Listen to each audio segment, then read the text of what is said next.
के बाद एक राजवंश आता है चौहान, और चौहानों में अपन कहाँ के चौहान पढ़ रहे हैं? अजमेर के चौहान। अजमेर के चौहान पढ़ रहे थे अपन, तो उससे सबसे पहले अपन ने बात की थी, एक शब्द आता है उसका क्या नाम है? चौहान। चौहान शब्द की उत्पत्ति किससे हुई है? तो किस शब्द से हुई है? चाहमान शब्द से हुई है। और चाहमान शब्द आया कहाँ से? तो कहते हैं जयानक ने अपने ग्रंथ पृथ्वीराज विजय में लिखा कि चौहान शब्द की उत्पत्ति एक चाहमान नामक व्यक्ति से हुई है। तो चाहमान किसी व्यक्ति का नाम था, उसी से एक वंश का नाम पड़ा जिसे अपन किस नाम से जानते हैं? चौहान के नाम। क्लियर है यहाँ तक? फिर अपन ने कहा था कि चौहानों के बारे में हमें जानकारी कहाँ कहाँ से मिलती है? तो जानकारी में अपन ने कहा था एक शिलालेख, उसका क्या नाम है? बिजोलिया शिलालेख। ठीक है, बिजोलिया शिलालेख कहाँ है? तो अपन ने कहा था भीलवाड़ा में स्थित है। और यहाँ से चौहानों के बारे में काफ़ी कुछ हमें जो है जानकारी प्राप्त होती है। कहाँ से? बिजोलिया शिलालेख से। तो बिजोलिया शिलालेख क्या है? तो अपन ने कहा था बिजोलिया शिलालेख भीलवाड़ा में स्थित है। भीलवाड़ा में एक स्थान है बिजोलिया, वहाँ पर एक मंदिर बना हुआ है पार्श्वनाथ मंदिर। पार्श्वनाथ मंदिर की एक दीवार है, उस दीवार पर एक शिलालेख लगा हुआ है। उस शिलालेख किस शासक से संबंधित है? तो उस शासक का क्या नाम था? सोमेश्वर चतुर्थ। फिर अपन बात कर रहे थे और क्या? तो अपन बात कर रहे थे क्या कि इसे जो है किसने स्थापित करवाया था? तो एक जैन श्रावक था जिसका क्या नाम था? लोलक। फिर अपन ने कहा था इसका रचयिता कौन था? तो रचयिता कौन था? गुणभद्र था। फिर अपन ने कहा था इसका लेखक कौन था? तो लेखक था केशव कायस्थ। और इसे उत्कीर्ण किसने करवाया? तो उत्कीर्ण किसने करवाता है? गोविंद करवाता। आर्य भाषण में 3 नाम लिख रखे हैं आपको। रचयिता का मतलब सबसे पहले इसका जो है विषय वस्तु किसने दी? तो इसने दी। लिखा किसने? और उत्कीर्ण किसने किया? तो इसने किया। फिर अपन ने कहा कि इसमें जानकारी क्या क्या मिलती है हमें? तो हमें क्या क्या जानकारी मिलती है? तो इसमें एक लाइन लिखी हुई है कि चौहान कौन से ब्राह्मण थे? वत्स गोत्रीय ब्राह्मण थे। दूसरा, चौहानों का मूल पुरुष कौन था? तो चौहानों का मूल पुरुष वासुदेव था, जिसने 551 ईस्वी में चौहान वंश की स्थापना की। फिर अपन ने कहा क्या कि वासुदेव ने ही सांबर जेल का निर्माण करवाया, इसलिए रामकरण आसोपा कहता है कि सांबर के आसपास जो है इनका निवास स्थान था। आगे जाके बात करेंगे। फिर अपन विग्रहराज चतुर्थ के लिए इसमें एक शब्द लिखा हुआ है, और वह शब्द क्या लिखा हुआ है? तुरस्क जीत। तुरस्क जीत का मतलब होता है तुर्कियों को जीतने वाला। फिर अपन ने कहा विग्रहराज चतुर्थ को इसमें तलवार और लेखनी का धनी कहा गया है। किसमें? बिजोलिया शिलालेख। फिर जो है इसमें एक शब्द का उल्लेख मिलता है, डोहली शब्द का उल्लेख मिलता है। फिर इसमें सोमेश्वर चतुर्थ ने रेणवा नामक गांव जो है दान में दिया, ऐसा उल्लेख भी हमें किसमें मिलता है? बिजोलिया शिलालेख। अब बताओ इसके अलावा और क्या जानकारी मिलती है इसमें?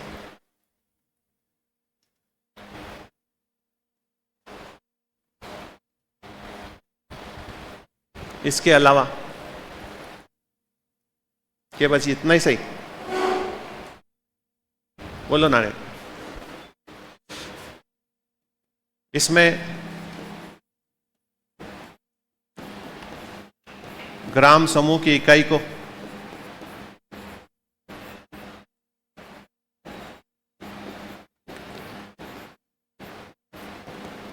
प्रतिगण कहा गया। क्या कहा गया? प्रतिगण कहा गया। और इसके प्रमुख को पारिग्राही कहा गया। इसमें गांव के मुखिया को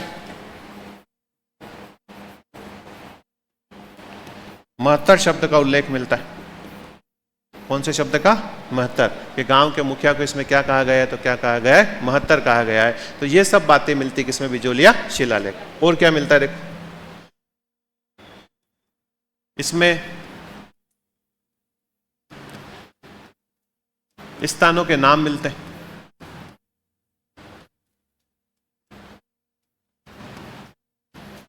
एकमात्र शिलालेख है जिसमें इतने सारे स्थानों के नाम मिलते हैं, बाकी किसी शिलालेख में आपको ऐसे नाम देखने को नहीं मिलेंगे। पहला नाम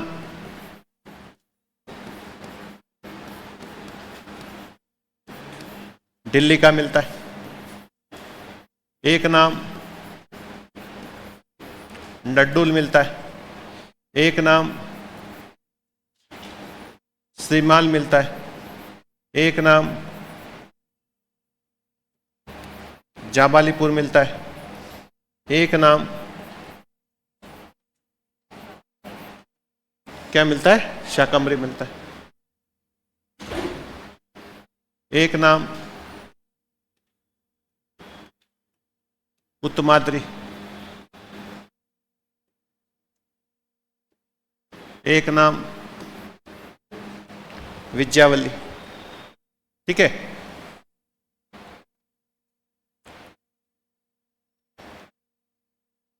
और भी बहुत सारे अभी याद आएंगे। देखो, दिल्ली का मतलब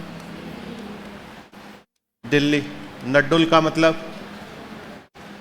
नाडोल, सीमाल का मतलब बीनमाल, चाबालीपुर का मतलब जालोर, शाकंभरी का मतलब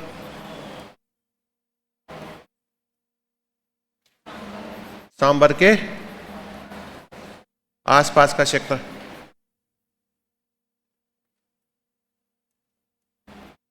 उत्तमाद्री, उपरमाल, विजयावल्ली, बिजोलिया। बहुत सारे लोग कहते हैं बिजोलिया के लिए ही दोनों नाम मिलते, उत्तमाद्री और क्या मिलते, तो क्या मिलते, विजयावल्ली। नागहद, नागहद का मतलब नागदा, नागदा कौन सा, उदयपुर वाला।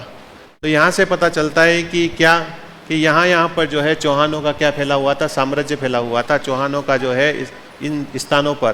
तो ये सब स्थान जो मिलते हैं हमें किस में मिलते हैं, बिजोलिया शिलालेख। ठीक है, तो लिखोगे एक बार, ये तो लिख लिया था, ये लिखो चौहानों के बारे में, हेडिंग डालो। तो लिखो चौहान शब्द की उत्पत्ति, चौहान शब्द की उत्पत्ति, चौहान शब्द की उत्पत्ति चहामान से, चहामान से, चहामान से मानी जाती है। चौहान शब्द की उत्पत्ति चहामान से मानी जाती है। इसका उल्लेख, इसका उल्लेख जयानक्य ग्रंथ, जयानक्य ग्रंथ पृथ्वीराज विजय में मिलता है। इसका उल्लेख जयानक्य ग्रंथ पृथ्वीराज विजय में मिलता है। जयानक्य ग्रंथ पृथ्वीराज विजय में मिलता है। लिखा, फिर लिखो चौहानों के बारे में, चौहानों के बारे में जानकारी के स्रोत, चौहानों के बारे में जानकारी के स्रोत, सोर्स, जानकारी के स्रोत। पहला लिखो बिजोलिया शिलालेख,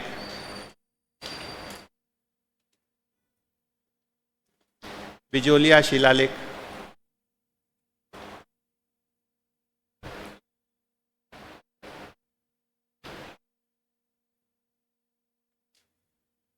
लिखा,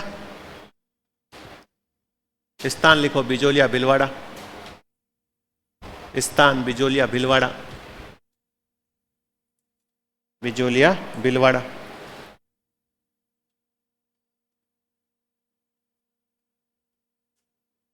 लिखा, फिर ऐसा कैसा लिखना है,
लिखा?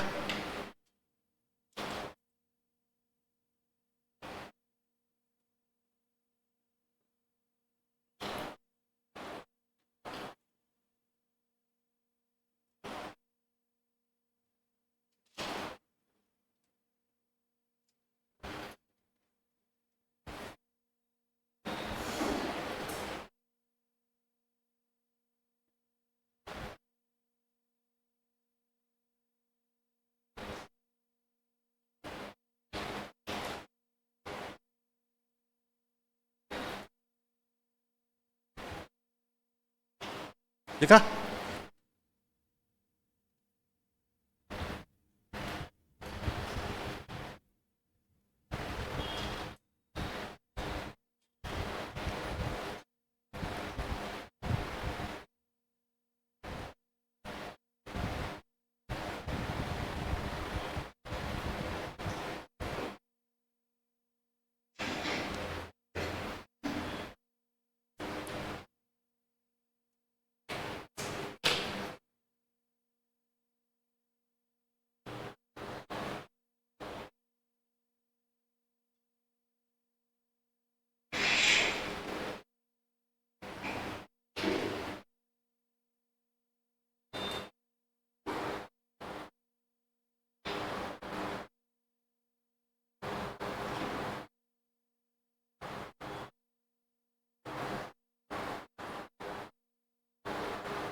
लिख लिया?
लिखा?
नहीं दिख रहा है?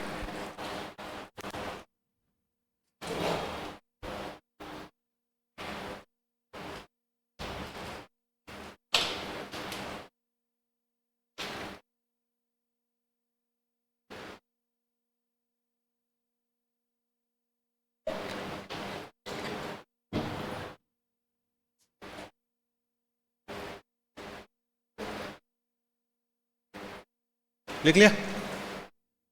क्या पढ़ रहे हैं अपन?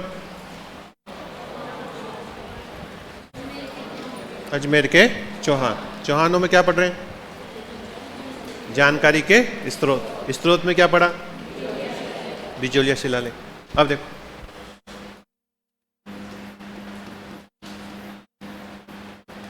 एक लेख है, कौन सा? हर्षनाथ लेख। कहाँ है? सीकर में। कौन सी पहाड़ी पर है?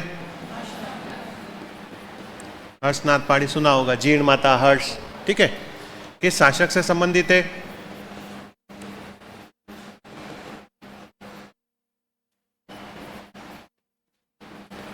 विग्रहराज।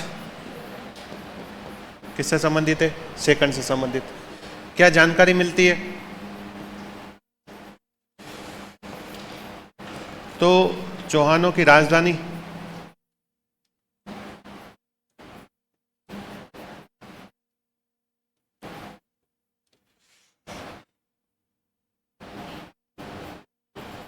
अनंत प्रदेश थी।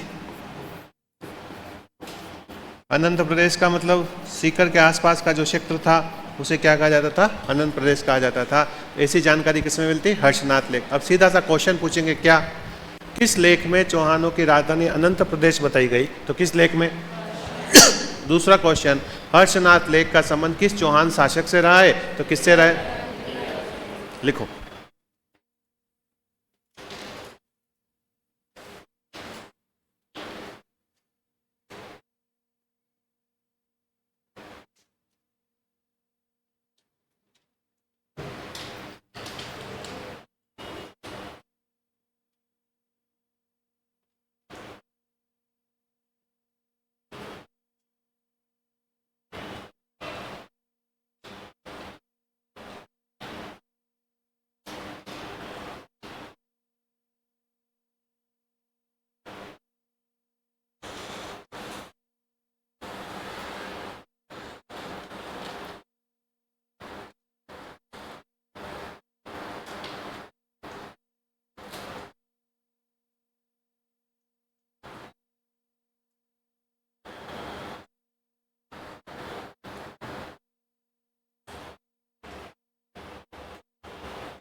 लिखा? लिख लिया?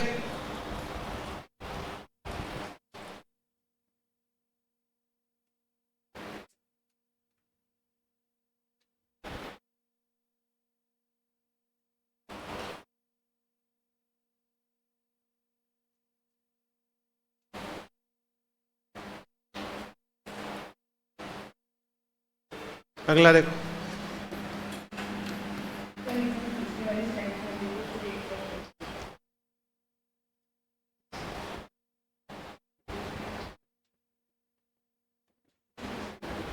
हो गया?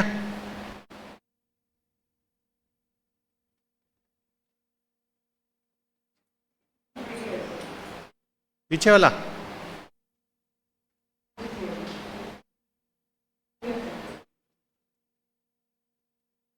देखो, पृथ्वीराज द्वितीय का एक लेख है, हाँसी का लेख। हाँसी का है, कहाँ है?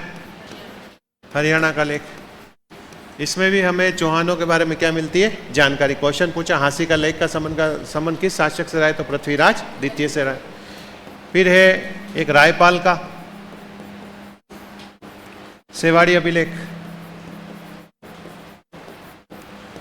सेवाड़ी का है, पाली में। इसमें चौहानों को इंद्र का वंशज बताया।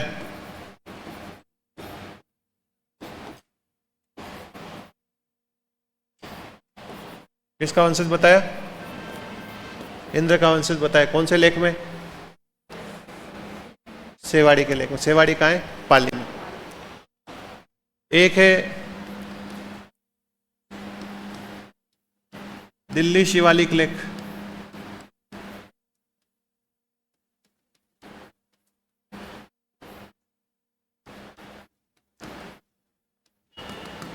किसका है?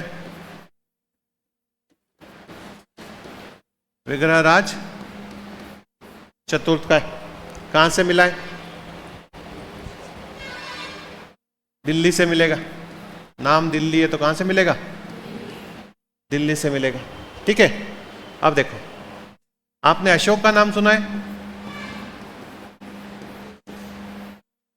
अशोक गहलोत, हाँ, मौर्य शासक है। भारत का पहला शासक जिसने अपने विचारों को, जिसने अपने शासनादेशों को, जिसने अपनी राज आज्ञाओं को अभिलेखों के माध्यम से व्यक्त किया। कौन? अशोक। अशोक के अभिलेखों कई पार्ट में बांटते हैं, तो उसमें एक आता है स्तंभ लेख आता है। क्या आता है? स्तंभ लेख। क्या होते हैं? खंभों के ऊपर, पिलर के ऊपर जो लेख लिखवाए गए उसे स्तंभ लेख के नाम से जानते हैं। स्तंभ लेख अशोक के मोस्टली इस प्रकार के बने हुए थे। ऊपर एक चौकी बनी हुई थी, नीचे से जो है चौड़ाई थे, ऊपर आते जाते जो है उसकी चौड़ाई कम होती गई। इसके शीर्ष के ऊपर जानवरों के चित्र मिलते हैं। किसके चित्र मिलते हैं? जानवरों।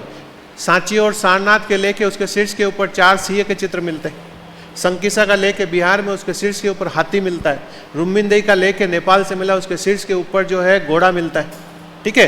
तो अलग अलग स्तंभों के शीर्ष के ऊपर अलग अलग जानवरों की जो है आकृतियां मिलती, चित्र मिलते, मूर्तियां मिलती है। अब जो ये जो जगह है इसके ऊपर लेख लिखा जाता था। आ रही बात समझ में? कि ये जो जगह है इसके ऊपर क्या लिखा जाता था? लेख लिखा जाता था।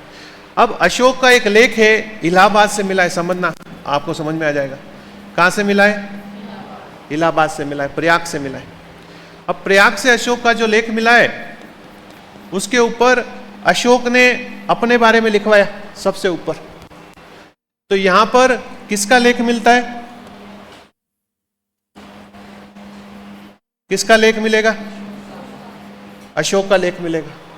कौन सी भाषा में मिलेगा? प्राकृत भाषा में मिलेगा। ठीक है।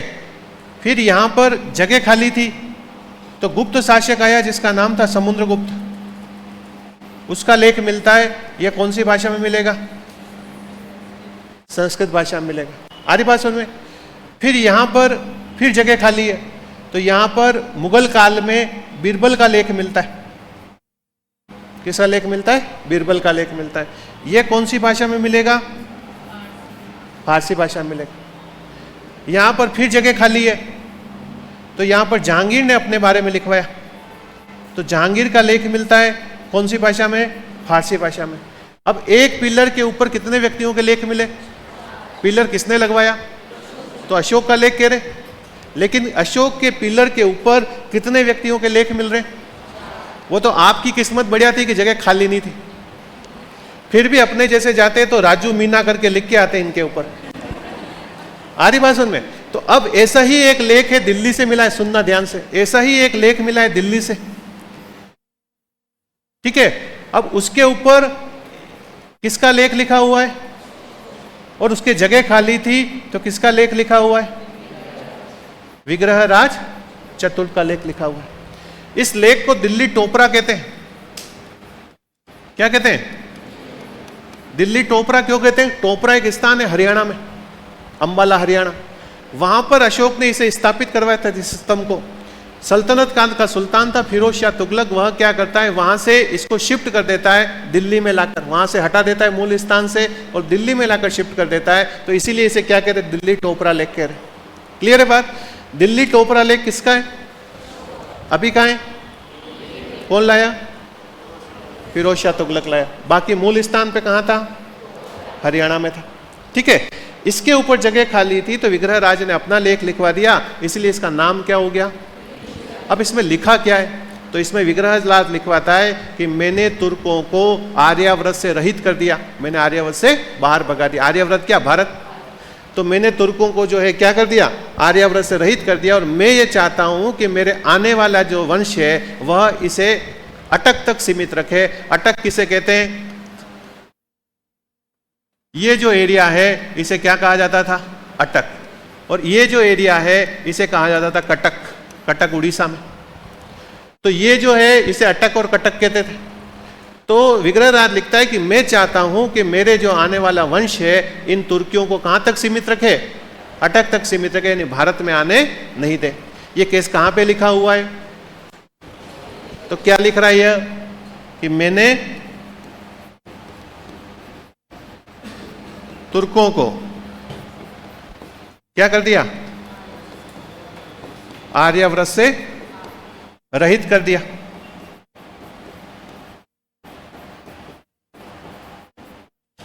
एवं मैं यह चाहूंगा कि मेरे वंशज इन्हें अटक पाकिस्तान तक क्या रखे? सीमित रखे। ऐसा कौन कह रहा है? किस लेख में कह रहा है? और दिल्ली शिवालिक लेख किसका है? अशोक का है, ठीक है। तो लिखोगे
दिल्ली शिवालिक लेक,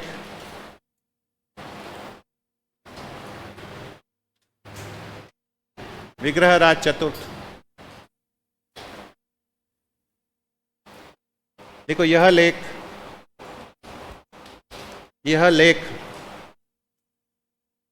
दिल्ली शिवालिक लेक, विग्रहराज चतुर्थ लिखा।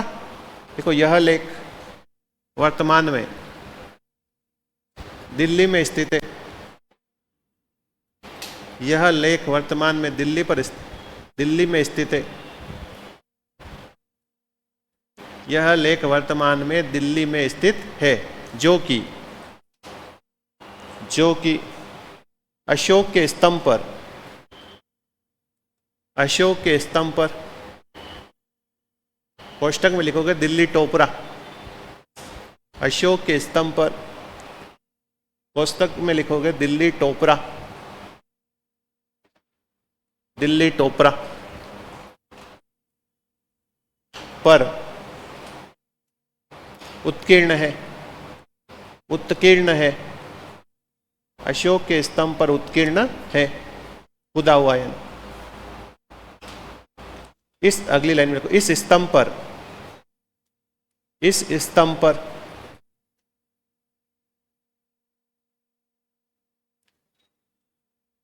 अशोक के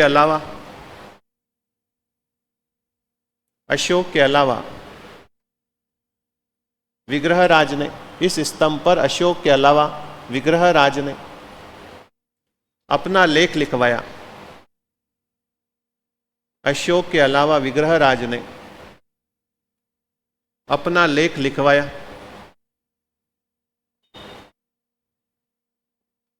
इसमें लिखा है कि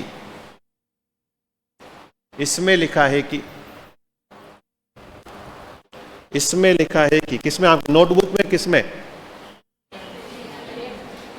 इसमें लिखा है कि मैंने तुर्कों को, कौन कह रहा है ये बात? विग्रहराज। मैंने तुर्कों को आर्याव्रत से रहित कर दिया।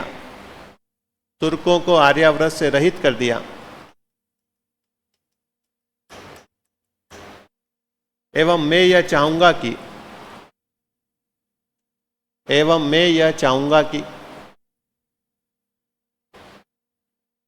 मेरे पूर्वज, मैं यह चाहूंगा कि मेरे वंशज, पूर्वज क्या, मेरे वंशज, पूर्वज तो मर गए, मैं ये चाहूंगा कि मेरे वंशज इन्हें अटक तक सीमित रखे। मैं ये चाहूंगा कि मेरे वंशज इन्हें अटक तक सीमित रखे, अटक तक सीमित रखे। ये पर्दे हटा दो ना, खिड़कियों में हवा आएगी, सफोकेशन हो रहा है।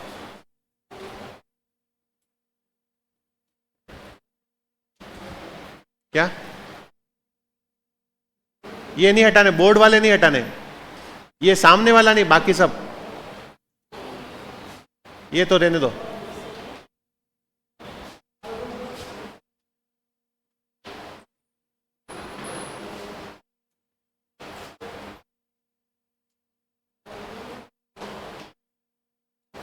पर्दे लगा दो, खिड़कियां खोल दो, छन छन के हवा आएगी।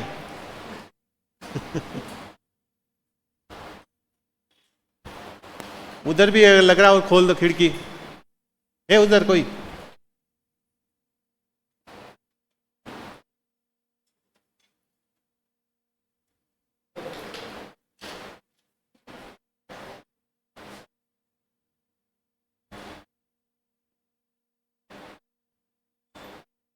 नहीं, ठीक है। तो क्या पढ़ रहे हैं अपन? बोलो ना रे।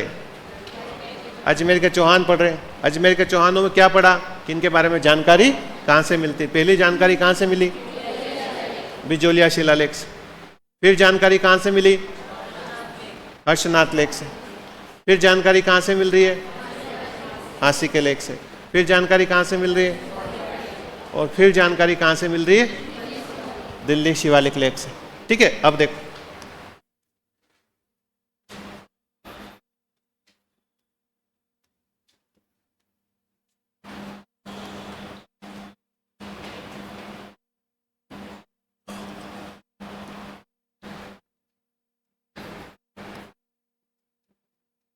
चौहानों का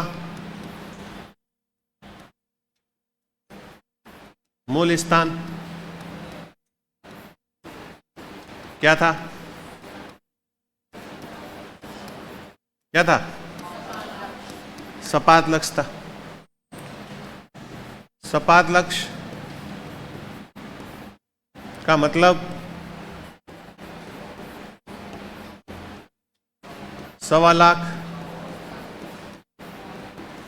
गांवों का समूह। इसकी राजधानी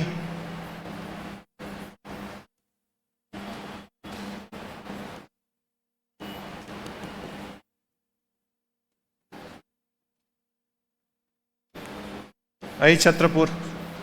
अभी कहाँ है? तो सपाद की राजधानी क्या थी? छत्रपुर नागौर थी।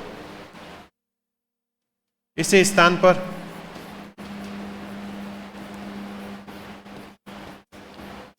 वासुदेव ने 551 ईस्वी में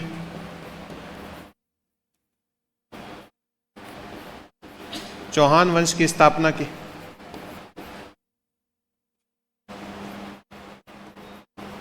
कौन कर रहा है? वासुदेव कर रहा है। दूसरी बात, रामकरण आसोपा के अनुसार, इतिहासकार है,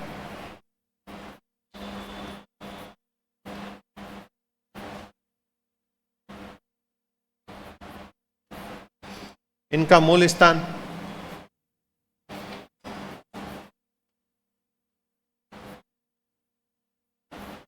सांबर के आसपास था।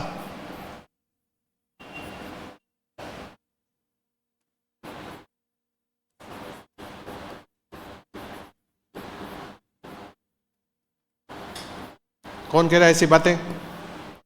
रामकरण आसोपा कह रहा है। अब देखो, सपाद यानी 1.25 लाख गांव का समूह, लेकिन बोलने में ठीक लग रहा है, ऐसा पॉसिबल नहीं है कि 1.25 लाख गांव एक साथ है। तो सपाद का शाब्दिक अर्थ भी यही होता है क्या कि 1.25 लाख गांव का समूह, लेकिन व्यवहारिक रूप से बात करें अपन तो सांबर के आसपास का जो क्षेत्र था उसे क्या कहा जाता था? सपाद कहा जाता था। उसी को आधार मानकर रामकरण आसोपा ने कहा कि इनका मूल स्थान, इनकी मूल उत्पत्ति जो हुई है वह सांबर के आसपास हुई है। सपाद की जो राजधानी रही है वह कौन सी रही है? हरिश्चंद्रपुर रही है। ठीक है, इसके बाद अपन बात करें कि इसी स्थान पर एक व्यक्ति आया जिसका नाम था वासुदेव। वासुदेव ने 551 ईस्वी में यहाँ पर एक राजवंश की नींव डाली जिसे अपन किस नाम से जानते हैं? चौहान वंश। चौहानों का संस्थापक तो वासुदेव है, लेकिन चौहान प्रारंभ में गुज्जर प्रतिहारों के सामंत रहे, ध्यान रखना। तो इसका मतलब चौहान अभी स्वतंत्र नहीं। ठीक है, तो चौहान स्वतंत्र नहीं है तो किसके अधीन है? तो प्रारंभ में चौहान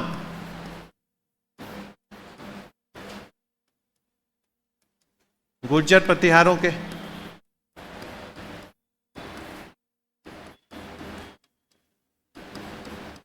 सामंत रहे। ठीक है, अब देखो, एक व्यक्ति आता है जिसका नाम था गुवक प्रथम। क्या नाम था? गुवक प्रथम। इसने चौहानों को प्रतिहारों से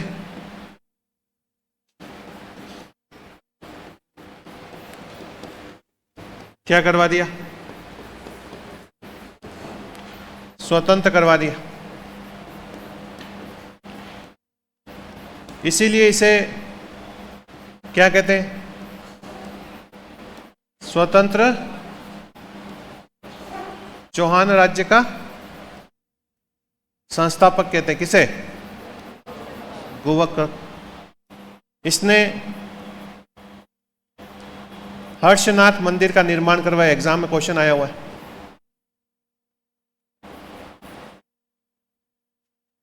किसका निर्माण करवाया?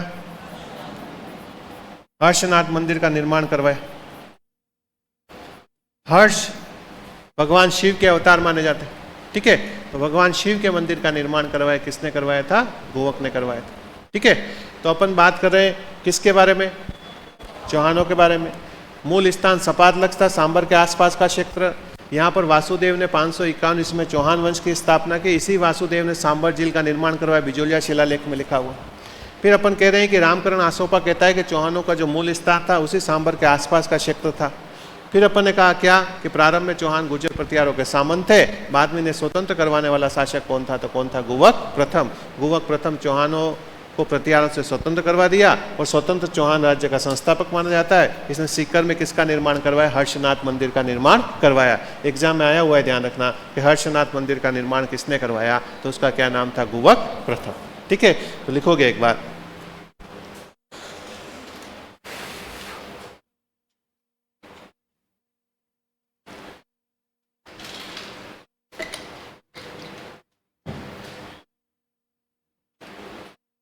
ऐसा ही लिखना है।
ये लाइन में लिखूंगा, लिखना मत। कि लिख दी नीचे वाली, रामकरण आसोपा वाली लिख दी।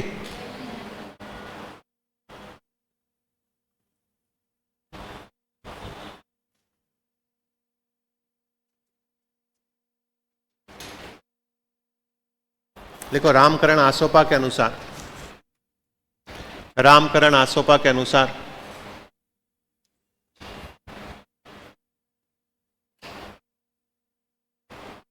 यह सांबर के आसपास के क्षेत्र में,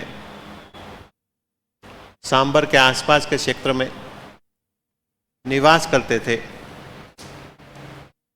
सांबर के आसपास के क्षेत्र में निवास करते थे, इसीलिए चाहमान कहलाए। सांबर के आसपास के क्षेत्र में निवास करते थे, इसीलिए चाहमान, चाहमान, चाहमान कहलाए, इसीलिए चाहमान कहलाए। लिखा? फिर लिखो प्रारंभ में चौहान, प्रारंभ में चौहान गुर्जर प्रतिहारों के सामंत रहे हैं। प्रारंभ में चौहान गुर्जर प्रतिहारों के सामंत रहे हैं। लिखा? फिर लिखो गुवक प्रथम, गुवक प्रथम लिखो, इसने चौहानों को, इसने चौहानों को प्रतिहारों से, चौहानों को प्रतिहारों से स्वतंत्र करवा दिया, चौहानों को प्रतिहारों से स्वतंत्र करवा दिया। एवं स्वतंत्र चौहान राज्य की स्थापना की। एवं स्वतंत्र चौहान राज्य की स्थापना की। स्वतंत्र चौहान राज्य की स्थापना की। लिखा? फिर अगली लाइन में लिखो, इसने सीकर में हर्षनाथ मंदिर का, सीकर में हर्षनाथ मंदिर का निर्माण करवाया।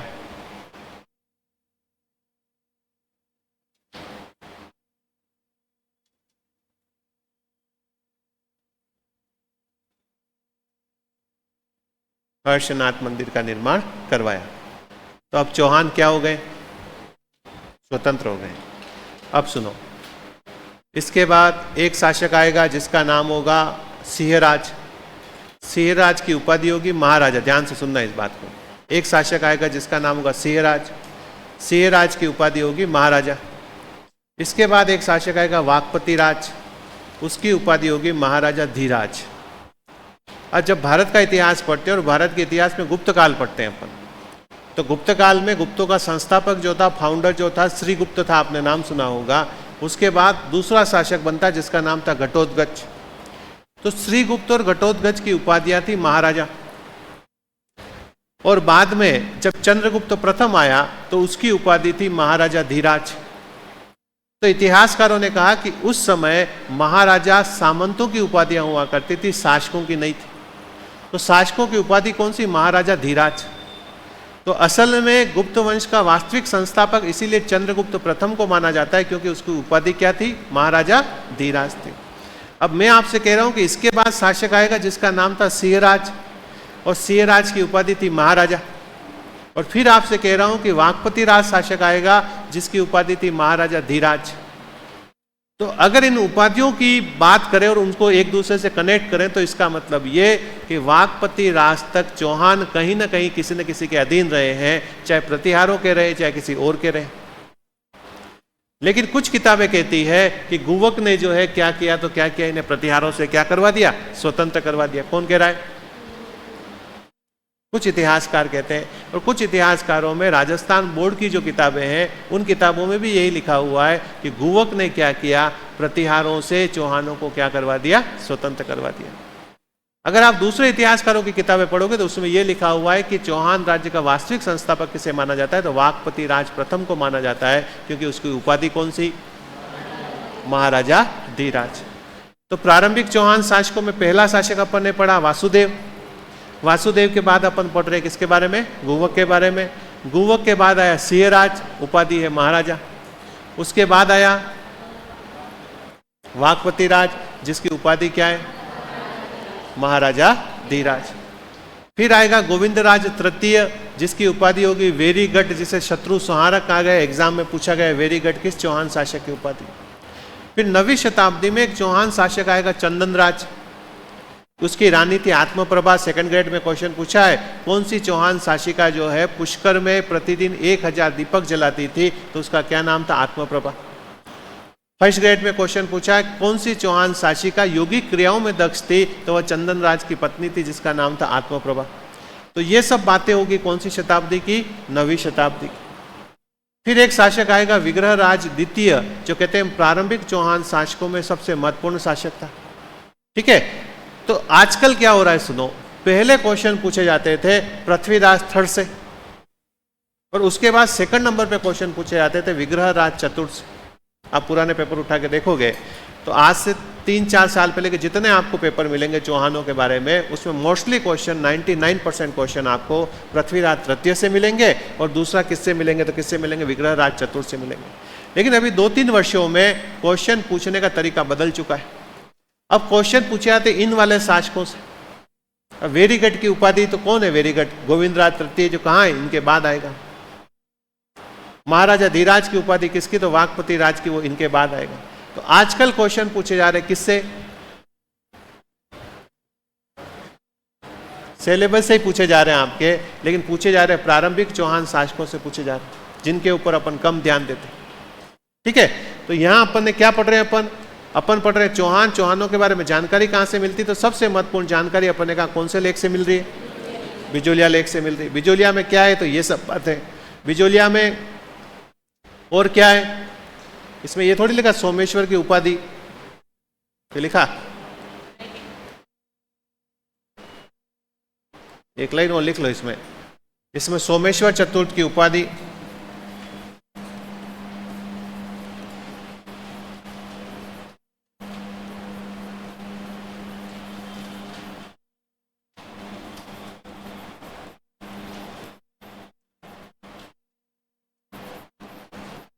प्रताप लंकेश्वर मिलती।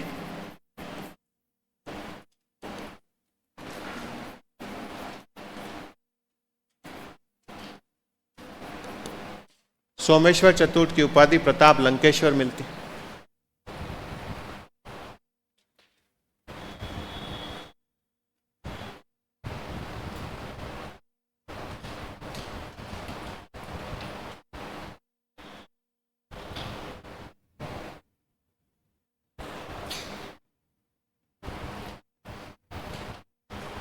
किसमें? बिजोलिया शिलालेख।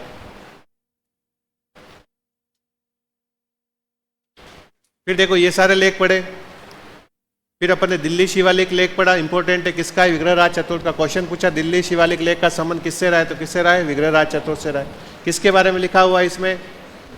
तुर्कों को पराजित करने के बारे में लिखा हुआ है। फिर अपन कह रहे हैं चौहानों का प्रारंभिक राज्य कौन सा? सपाद। राजधानी कौन सी? संस्थापक कौन? कब की? रामकरण आसोपा कहता है कि सांबर के आसपास बचे हुए थे इसलिए चामान कहलाए। फिर अपन कह रहे हैं कि किसके अधीन रहे? फिर अपन कह रहे हैं कि स्वतंत्र करवाने वाला कौन और कौन से मंदिर का निर्माण करवाया? हर्षनाथ।